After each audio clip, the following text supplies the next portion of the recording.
پھر اب آتے ہیں نبی صلی اللہ علیہ وسلم کے معجزہ کی طرف کہ نبی صلی اللہ علیہ وسلم کا معجزہ کیا ہے۔ معجزہ نبی صلی اللہ علیہ وسلم کا قرآن ہے، اور قرآن کیا ہے؟ ختمی دلیل ہے۔ جیسا حضرت موسیٰ علیہ السلام کے زمانے میں جو قوم ایمان نہیں لائی تو پھر ان کو ختم کر دیا فرعون کو، یا صالح علیہ السلام کی قوم، ان کو معجزہ دکھایا گیا اونٹنی کا، وہ ایمان نہیں لائے، ان کو ختم کر دیا گیا۔ اب نبی صلی اللہ علیہ وسلم کا معجزہ قرآن ہے، اور اس قوم پر یعنی نبی صلی اللہ علیہ وسلم کی امت پر عذاب اس طرح سے، یعنی حالانکہ معجزہ تو موجود ہے،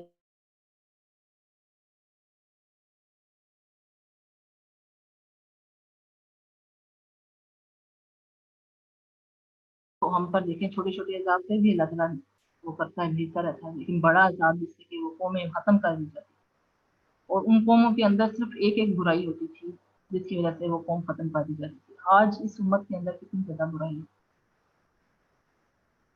یہ قرآن اس کو اصول ثواب یا حصول ثواب کے لیے رکھ دیا گیا، یا پھر ہم رمضان کا مہینہ آتا ہے تو اس میں ہم اس کو توجہ دی جاتی ہے، اس میں اس کو پڑھا جاتا ہے، حالانکہ ایسا نہیں ہے۔ قرآن کے حقوق ہیں جو ہم ہر مسلمان کے اوپر ہیں، سننا، سمجھنا، سیکھنا، عمل کرنا اور دوسرے تک پہنچانا، یہ قرآن کے حقوق ہیں۔ اور نبی صلی اللہ علیہ وسلم نے فرمایا تم میں بہترین شخص وہ ہے جو قرآن سیکھے اور سکھائے۔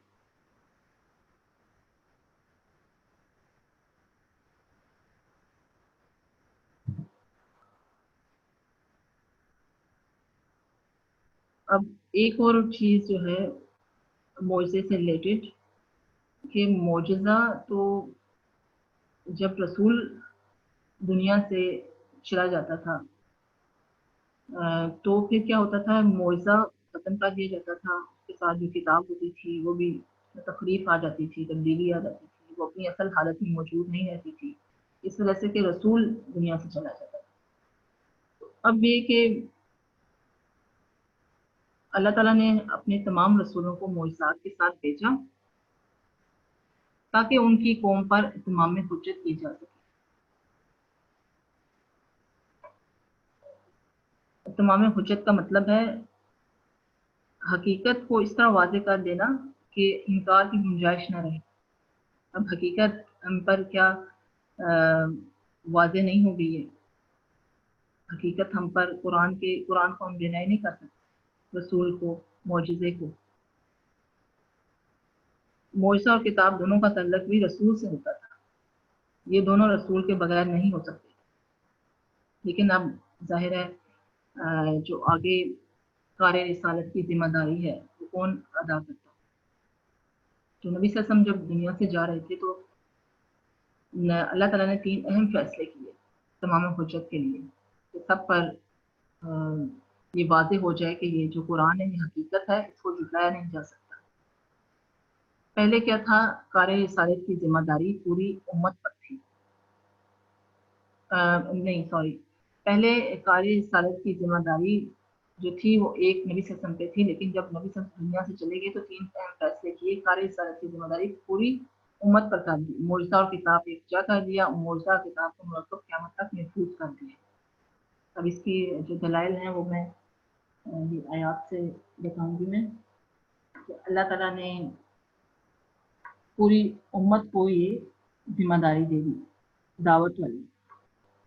وَكَذَلِكَ قرآن کی آیت نمبر سورہ بقرہ کی آیت نمبر 143 میں اللہ تعالیٰ فرما رہا ہے اسی طرح تمہیں ہم نے ایک درمیانی امت بنایا تاکہ تم گواہ ہو جاؤ پوری انسانی پر اور رسول اللہ صلی اللہ علیہ وسلم گواہ ہو جائیں تم پر۔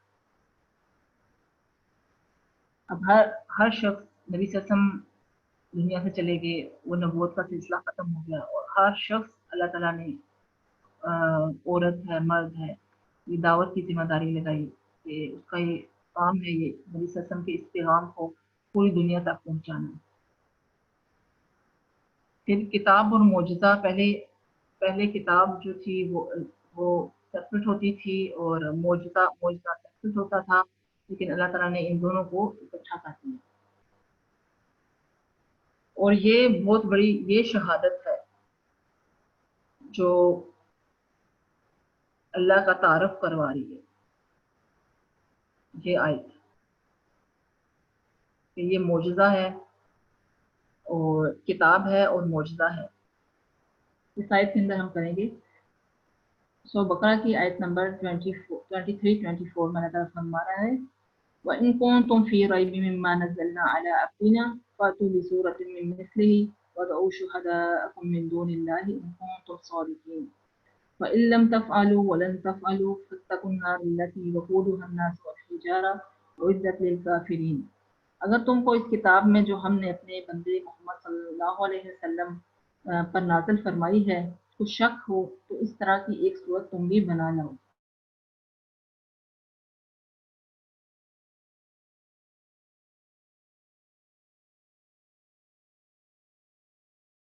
اس آگ سے ڈرو جس کا ایندھن آدمی اور پتھر ہوں گے جو کافروں کے لیے تیار کی گئی ہے.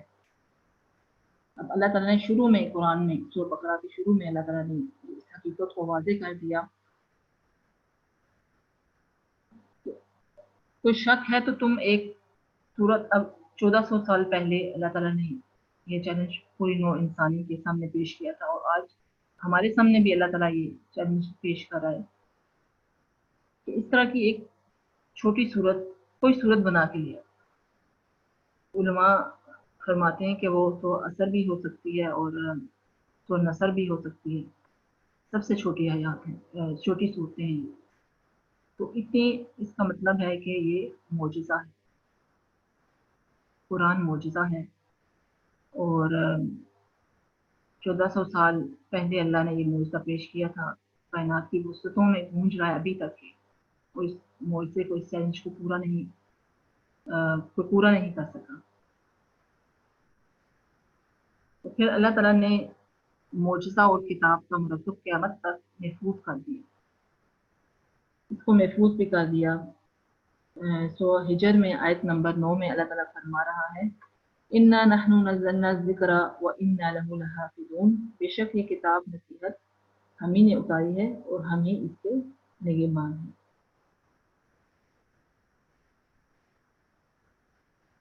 اب اتمام حجت کے لیے یہ تینوں چیزیں اللہ تعالیٰ نے محفوظ کر دی. اس کو کتاب کو محفوظ کر دیا، معجزہ بھی ہمارے سامنے ہے یہ، اور پھر اس کی ذمہ داری بھی اللہ تعالیٰ نے جو ہے وہ پوری امت مسلمہ کو دی دی ذمہ داری.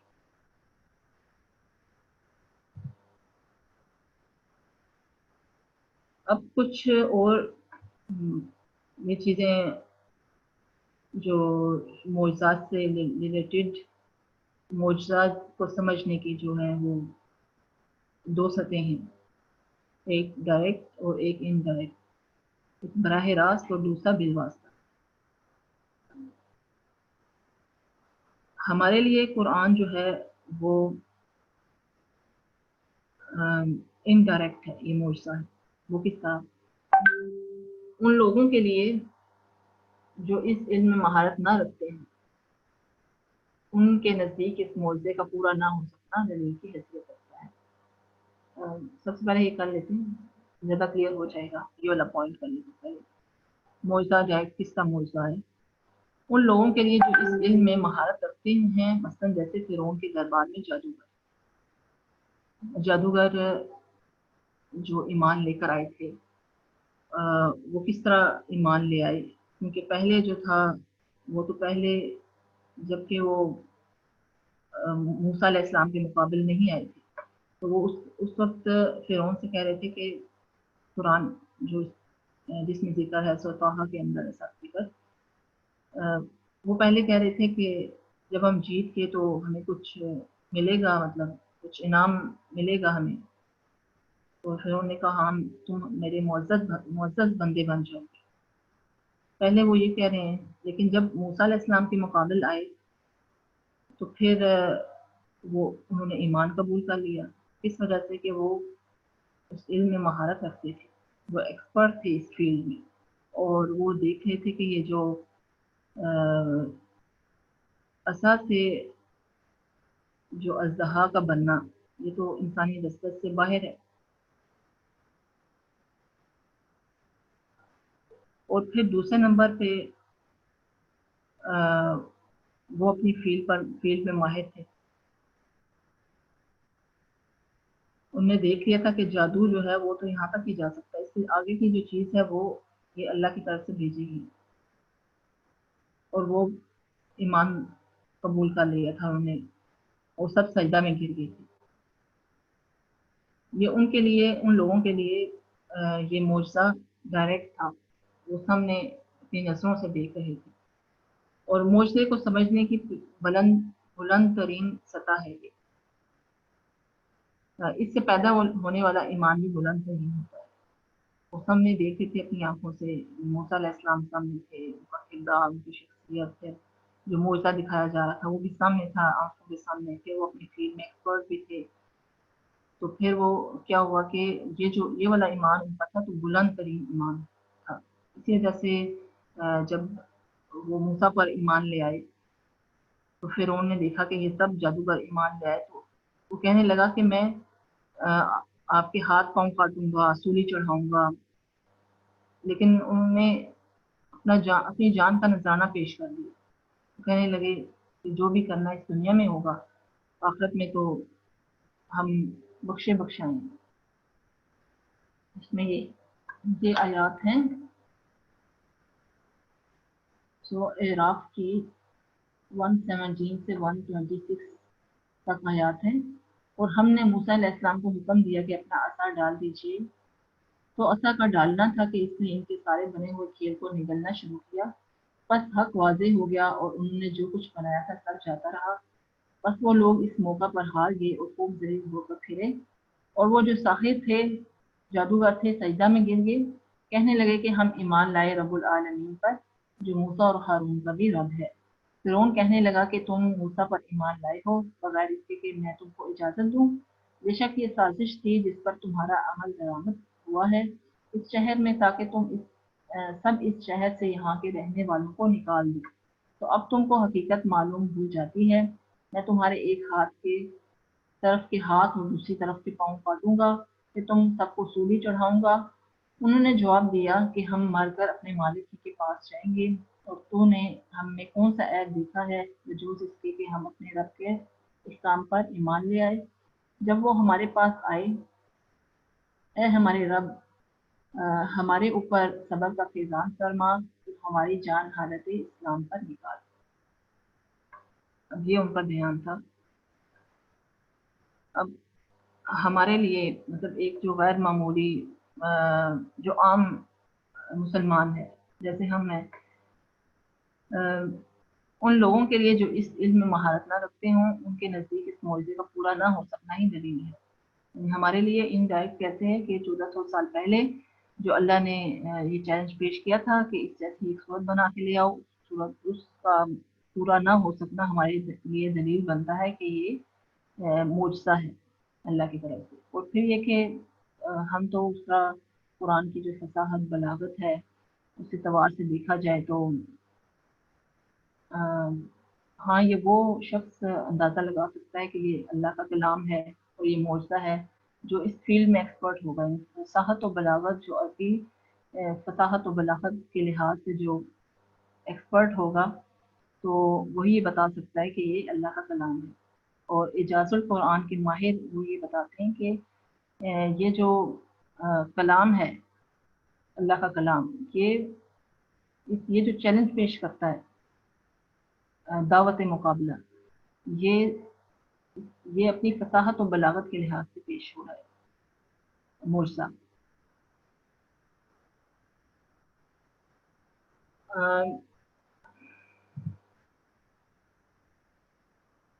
اب یہ سب جو پوائنٹ معجزے سے ریلیٹڈ اور کردار نبی صلی اللہ علیہ وسلم کے، یہ دونوں چیزیں جو ہے اس چیز کو واضح کرتی ہیں، اللہ تعالیٰ کی شناخت کو واضح کرتی ہیں، تعارف کو واضح کرتی ہیں. کہ اب یہاں پر واضح ہو جاتا ہے کہ وہ رب جس پر ہم ایمان لے کر آئے وہ خدا نہیں ہے بلکہ وہ اللہ ہے۔ اب ہم ثبوت سامنے واضح ہو گیا۔ اب چنانچہ ثابت ہوا کہ آج قرآن کے بغیر حقیقت تک رسائی ناممکن ہے۔ قرآن ختمی دلیل ہے، لاسٹ وارننگ ہے۔ قرآن جیسے کہ پہلی قومیں اٹھا دی جاتی تھی، تو اب ہمارے لیے بھی یہ لاسٹ ہے کہ اس پر ایمان لے کر آؤ۔ اور وہ جو چیلنج وہ دربار میں پیش کیا گیا تھا، موسیٰ علیہ السلام نے فرعون کے دربار میں پیش کیا، تو اس چیلنج کو کوئی پورا نہ کر سکا، تو آج یہ بھی چیلنج اللہ تعالیٰ 1400 سال پہلے جو ہے قرآن کی آیت سورہ بقرہ کی 23 اور 4 میں اللہ تعالیٰ فرما رہا ہے کہ اس چیلنج کو آج تک کوئی پورا نہیں کر سکا، ایک صورت بنا کے نہیں لا سکا۔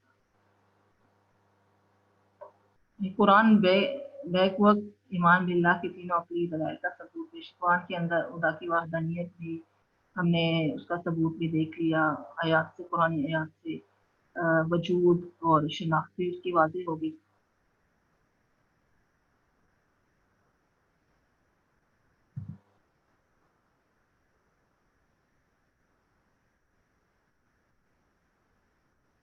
اب نیکسٹ جو ہے وہ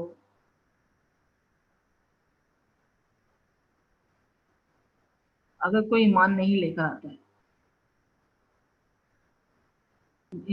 یہ جو تینوں پوائنٹس ہیں عقلی دلائل ایمان باللہ کے، خدا کا وجود، وحدانیت، شناخت، یہ تینوں واضح ہو جاتے ہیں اس پہ، اور سب سمجھ لیا اس نے، اس کے بعد بھی وہ مان نہیں لاتا، تو اس کے پاس کوئی دلیل نہیں ہے، اس کے پاس کوئی دلیل نہیں ہے کہ وہ نہ مانے۔ جس کا ذکر اللہ تعالیٰ فرما رہا ہے تو مومنون کی 117 اور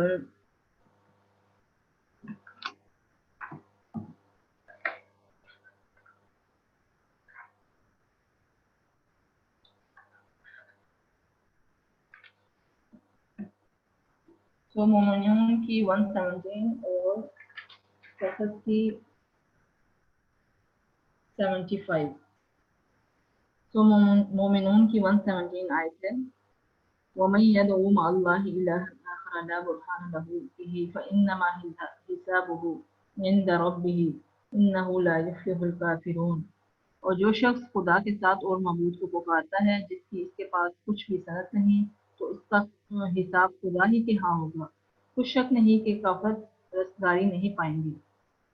تو قصص کی آیت نمبر 75، وَنَزَعْنَا مِن كُلِّ أُمَّةٍ شَهِيدًا فَقُلْنَا هَاتُوا بُرْهَانَكُمْ فَعَلِمُوا أَنَّ الْحَقَّ لِلَّهِ وَضَلَّ عَنْهُم مَّا كَانُوا يَفْتَرُونَ۔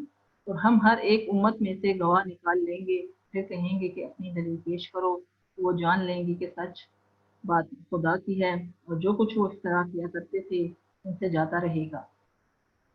اب بالکل حق واضح ہو گیا، کوئی اگر اس کو انکار کرتا ہے، اس کے پاس انکار کی گنجائش نہیں، اس کو سمجھ لیا، ثبوت سامنے آ گیا۔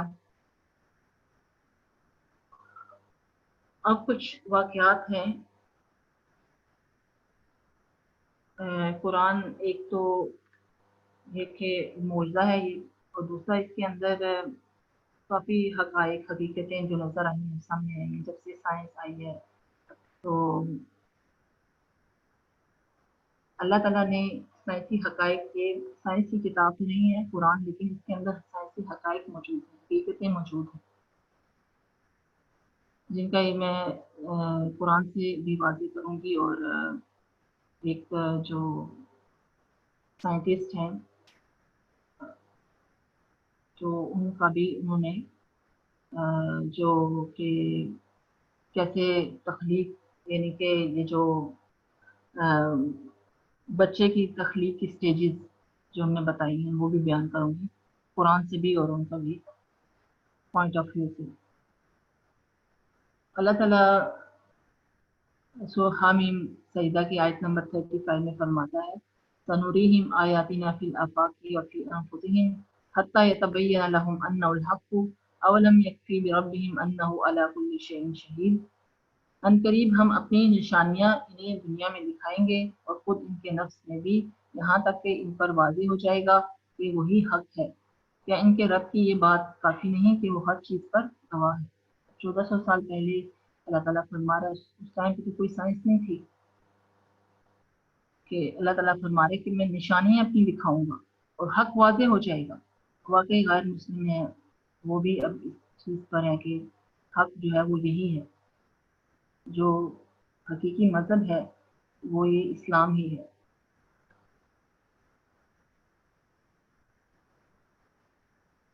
سب سے بڑی دلیل جو ہمیں ملتی ہے سائنسی تحقیق جو بھی پتہ چلا، سب سے بڑی دلیل رحم مادر میں بچے کی تخلیق کے مراحل سے متعلق قرآنی آیات ہیں، جن کے مطالعے کے بعد پروفیسر کیتھ مور جو اس فیلڈ کے ماہر تھے نے قرآن کی حقانیت کی گواہی دی۔ کیتھ مور، پہلے ہم قرآن سے لیتے ہیں ریفرنس۔ مومنون کی آیت 12, 13, 14 میں اللہ تعالیٰ فرما رہے ہیں وَلَقَدْ خَلَقْنَا الْإِنسَانَ مِنْ سُلَالَةٍ مِنْ طِينٍ ثُمَّ جَعَلْنَاهُ نُطْفَةً فِي قَرَارٍ مَكِينٍ ثُمَّ خَلَقْنَا النُّطْفَةَ عَلَقَةً فَخَلَقْنَا الْعَلَقَةَ مُضْغَةً وَخَلَقْنَا الْمُضْغَةَ عِظَامًا فَكَسَوْنَا الْعِظَامَ لَحْمًا ثُمَّ أَنشَأْنَاهُ خَلْقًا آخَرَ فَتَبَارَكَ اللَّهُ أَحْسَنُ الْخَالِقِينَ۔ یقیناً ہم نے انسان کو مٹی کے جوہر سے پیدا کیا، پھر اسے نطفہ بنا کر محفوظ جگہ میں رکھا، قرار دے دیا، پھر نطفہ کو ہم نے معلق شے بنا دیا، پھر اس معلق شے کو گوشت کا چبا ہوا ٹکڑا کر دیا، پھر گوشت کے چبے ہوئے ٹکڑے کو ہڈیاں بنا دیا، پھر ہڈیوں کو ہم نے گوشت پہنا دیا، پھر دوسری بناوٹ میں اس کو پیدا کر دیا۔ برکتوں والا ہے وہ رب، وہ اللہ جو سب سے بہترین پیدا کرنے والا ہے۔ اب اس ٹائم پہ تو سائنس نہیں تھی، جو اللہ تعالیٰ نے ساری رحم مادر میں جو تخلیق کے سٹیجز ہیں وہ سب اللہ تعالیٰ نے اس آیت میں ان آیات کے اندر بیان فرمائی۔ اب سائنس جب آئی تو یہ ایک سائنٹسٹ ہیں جن کا نام کیتھ مور ہے، ان کے نظریات کیا ہیں اس بارے میں، تخلیق انسان جو ہے اس کے بارے میں۔ ان کا کہنا ہے یہ میرے لیے سعادت کی بات ہے کہ میں نے قرآن میں موجود تخلیق انسانی سے متعلق بعض عبارات کی وضاحت کر دی ہے، کر رہا ہوں۔ مجھے اس میں کوئی شک نہیں کہ یہ عبارت محمد صلی اللہ علیہ وسلم کے پاس خدا یا اللہ کی طرف سے ہی آئی ہے، کیونکہ اس ضمن میں بہت سا علم ان کے آ جانے کے کئی صدیوں بعد ہی دریافت ہوا۔ میرے لیے یہ امر ثابت کر دیتا ہے کہ محمد صلی اللہ علیہ وسلم ضرور خدا یا اللہ کے پیغمبر ہیں۔ جو پروفیسر کیتھ مور ان کی گواہی ہے، جو کہ قرآن 1400 سال پہلے پیش کر ہے سائنسی حقائق۔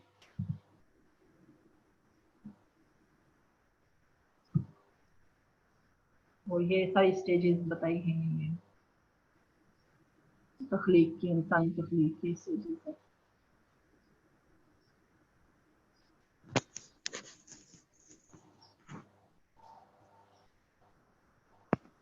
جی ہمارا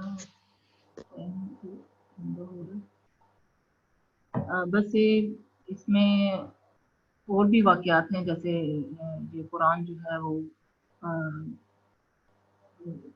ایڈ کریں گے اس میں واقعات کی۔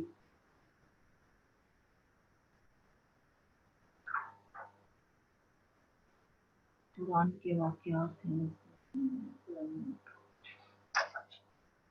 کہ جو غیر مسلم جیسے ابو جہل، ابو لہب اور یہ تین جو لوگ تھے، ابو جہل، احمد شریف اور ایک اور تھے، وہ تینوں مطلب ایک ٹائم پہ آ گئے اور سننے لگے قرآن کو، ان کو بہت اچھا لگا کہ مطلب اللہ کا کلام ہے، وہ یہ جانتے تھے، وہ نبی صلی اللہ علیہ وسلم کو بھی جانتے تھے سچ ہے، بس وہ ایمان کیوں نہیں لے کر آئے، بس ان کے اندر تسل تھی، وہ یہ چاہتے تھے کہ جو بنی اسماعیل میں سے کیوں آگے نبی بنی جو دوسرا جو قبیلہ تھے اس میں سے کیوں نہیں تھے نبی صلی اللہ علیہ وسلم، اور یہ قرآن سنتے تھے اللہ کے، ان کا حق واضح ہو گیا تھا، بس وہ ان کی ہر درمی تھی یا اکڑ تھی، ان کی انات تھی، جس وجہ سے وہ ایمان نہیں لے کر آئے۔ اب جو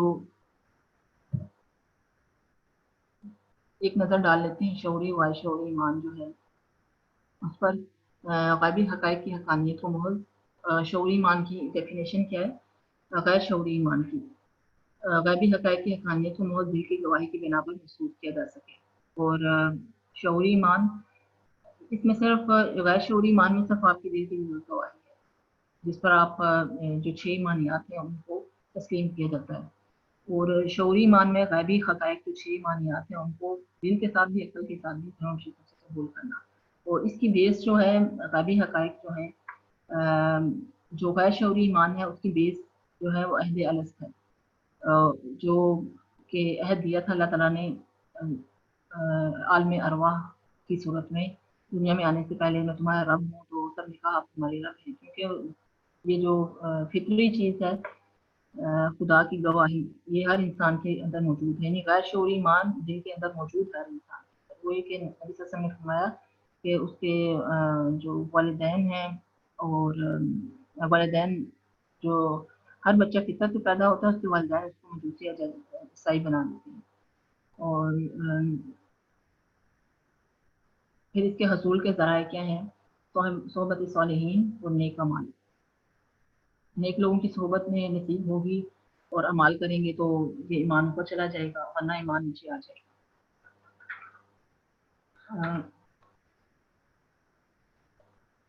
اسی سورہ توبہ کی آیت ہے اور سورہ حجرات کی آیات ہیں. سورہ توبہ کی آیت 119 میں اللہ تعالیٰ فرماتا ہے ایمان خدا سے ڈرتے رہو اور آس پاس ان کے ساتھ رہو. دوسرا حجرات میں اللہ تعالیٰ فرمایا لحاظ سے کہتے ہیں کہ ہم ایمان لے آئے کہہ دو کہ تم ایمان نہیں لائے بلکہ اسلام لائے. ابھی تک تمہارے دلوں میں ایمان داخل نہیں ہوا، تم اللہ رسول کی پابندی کرو گے، تمہارا ایمان مطلب تمہارے عمال سے کچھ خدا کم نہیں کرے گا، بے شک خدا بخشنے والا مہربان ہے. یہ دونوں چیزیں جو ہے نا یہ واضح کر رہی ہیں کہ عمل کریں گے، عمال کریں گے تو ایمان اوپر جائے گا، یا پھر کمپنی ملے گی تو پھر ہم تھوڑا سا ایمان ہمارا اوپر چلا جائے گا. لیکن آج کے دور کا اور ایمان پھر دوسرا جو حصول کے ذرائع ہیں اس کے غیر شعوری ایمان کے حصول کے ذرائع غور و فکر تدبر کرنا، قرآن کے اندر غور و فکر کرنا، اللہ کی کائنات کے اندر تخلیق کائنات کے اندر غور و فکر کرنا. اور اللہ نے ایسے ایمان والوں کو سمجھدار لوگوں کا ایمان کرا دیا. ایسے لوگ جو ایمان لاتے ہیں وہ سمجھدار لوگوں کا ایمان. اور اس کے فوائد و نقصانات جو ہم ایک نظر ڈال لیتے ہیں. غیر شعوری ایمان کے فوائد کیا ہیں؟ تفکر اور تدبر کی ضرورت نہیں ہے اس میں.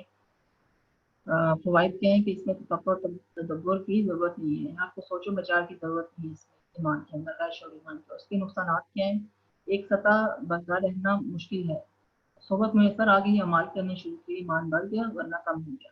مسلم کی روایت ہے جو آپ کو کمپنی میسر ہوگی تو ایک لوگوں کی تو اس وقت آپ کو اوپر چلا جائے گا ایمان، یا پھر عمال کریں گے تو اسٹیبل نہیں رہتا، ایک جیسا نہیں رہتا. تو فتنوں کے دور میں سمجھنے کی استطاعت نہیں.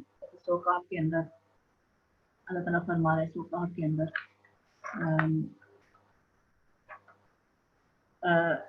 ان ہماری قوم کے لوگوں نے اس کے سوا سوکات کی آیت نمبر 15 میں ہماری قوم کے لوگوں نے اس کے سوا اور معبود بنا رکھے ہیں، بھلا یہ ان خدا ہونے پر کوئی دلیل کیوں نہیں لاتے؟ تو اس سے زیادہ کون ظالم ہے جو خدا پر جھوٹ طرح کرے. اور یہ جو اصحاب کہف تھے یہ اس ٹائم پہ کفر پھیلا ہوا تھا اور انہوں نے اپنے آپ کو بچانے کے لیے جو ایک خار بنا لی اور دین حق ان پر واضح ہو چکا تھا تو پھر یہ حق کے لیے کھڑے ہو گئے تھے اس وجہ سے کہ ان کا ایمان غیر شعوری نہیں تھا بلکہ شعوری ایمان کا ان کا. کہ موجودہ سائنسی دور میں انسان بغیر عقلی دلیل کے حقیقت کا ادراک نہیں کر سکتا. جب تک کہ انسان اس دور میں کے اندر جانچ پرکھ نہیں لے گا اس وقت تک حقیقت تک نہیں پہنچ سکتا ہے. اس کے لیے شعوری ایمان بہت ضروری ہے. اور دوسرا یہ کہ آج کے دور میں یہ جو کام کے اوقات بھولتا بڑھ گئی اس لیے وہ صحبت اور عمال انسان نہیں کر سکتا غیر شعوری ایمان کو حاصل کرنے کے لیے. شعوری ایمان کے فائدے کیا ہیں؟ فتنوں سے بچنے کی استطاعت پیدا ہو جاتی ہے. فتنے بڑے بڑے فتنے فتنہ دجالیت ہے جو آگے چل کے اگر ہم بیان کریں گے اس کو. ایمان کی سطح قدرت برقرار رہتی ہے، یعنی ایک جیسے اسٹیبل رہتا ہے ایمان، ایک جیسی سطح رہے گی، اس کے اوپر نیچے نہیں جائے گا. بلکہ اگر آپ کو کمپنی نہیں بھی میسر ہے یا پھر آپ کو نیک اعمال نہیں بھی کریں گے تو پھر بھی آپ کا ایمان نیچے نہیں آئے گا. اللہ کے نزدیک ایمان زیادہ مستحسن ہے، اللہ تعالیٰ کو زیادہ پسند ہے ایمان. اللہ نے اس کی طرف دعوت دی ہے آل عمران کی 191 میں زمین و آسمان کی تخلیق، دن رات کے آنے جانے میں لوگوں کے لیے بہت سی نشانیاں ہیں. اٹھے بیٹھے کھڑے ہر حال میں اللہ کو یاد کرتے ہیں اور فرماتے ہیں کہ تم نے یہ بے فائدہ نہیں پیدا کیا اور تو قیامت کے دن سے تو بے فائدہ پیدا نہیں کیا ہے سب کچھ، تو قیامت کے دن سے ہمیں دوزخ کے عذاب سے بچا لے. تو اللہ تعالیٰ سے ذکر کی نہیں دعوت دے رہا بلکہ اس کے اندر جو ہے وہ اٹھتے بیٹھتے لیتے ہر حال میں اللہ کو یاد کرتے ہیں اور غور و فکر کرتے ہیں. دونوں چیزیں ہیں، ذکر اور فکر دونوں. اب آج کے دینی فرائض میں خیال رکاوٹوں کو عبور کرنے کی استطاعت اور انسان کے عمل اور کردار پر گہرا اثر پڑتا ہے. جو ہم کر چکے ہیں جیسے یہ کہ ان کا جو کردار تھا جادوگروں کا، وہ ان کو تو کمپنی نہیں ملی تھی، ان کو کمپنی بھی صحبت بھی نہیں میسر تھی، لیکن وہ ان کا ایمان کیا تھا؟ شعوری ایمان تھا. ایمان لے کر آئے تھے، ان کا عمل اور کردار کیسا چینج ہو گیا تھا. 195 آیت ہے آل عمران کی. تو ان کے پروردگار نے ان کی دعا قبول کر لی اور فرمایا کہ میں کسی عمل کرنے والے کے عمل کو مرد ہوئے اور ضائع نہیں کرتا. تم ایک دوسرے کی جنس ہو، تو جو لوگ میرے لیے وطن چھوڑ گئے اپنے گھروں سے نکالے گئے، ستائے گئے اور لڑے اور قتل کیے گئے، میں ان کے گناہ ہے.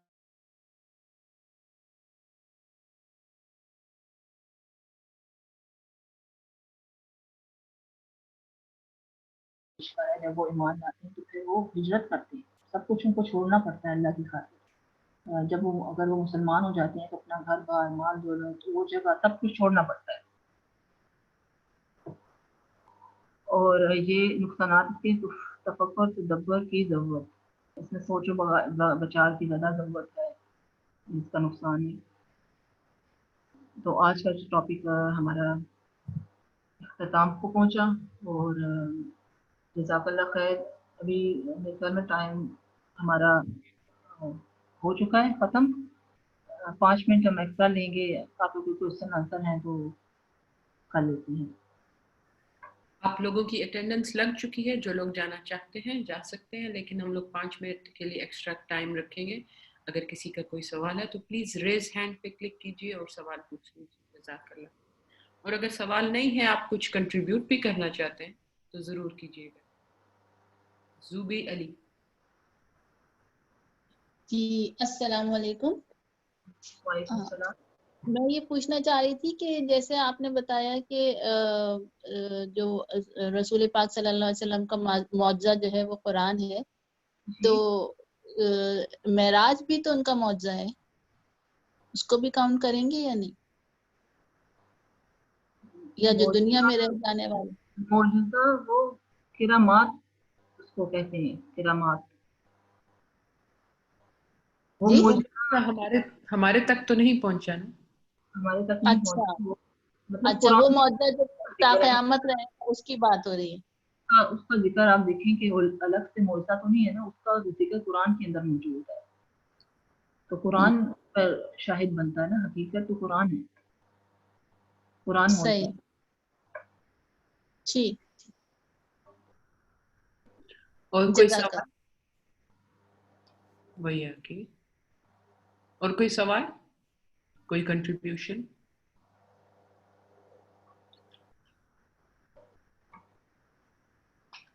نمر خان، go ahead please. جی السلام علیکم.